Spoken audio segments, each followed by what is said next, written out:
কোনো রকম ছাঁচ ছাড়াই কিন্তু বাড়িতেই তৈরি করে নেওয়া যায় এই যে আলুর সাবান। আলুর রস কিন্তু আমাদের স্কিনের জন্য ভীষণই ভালো, বিশেষ করে যে কোনো দাগ তুলতে বা রোদে পুরা দাগ তুলতে কিন্তু সাহায্য করে। তো তাই আজকে বানিয়ে ফেলেছি।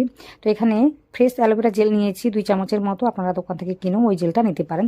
তারপর নিয়েছি ওই আলুর রস, বলতে একটা মিডিয়াম সাইজের আলুকে এইভাবে নিয়েছিলাম, ভালোভাবে ঘুরিয়ে নেওয়ার পর এই রসটা নিয়েছি, তার সাথে দিয়েছি মুলতানি মাটি 2 চামচের মতো, আপনার চাইলে এখানে বেসনও দিতে পারেন।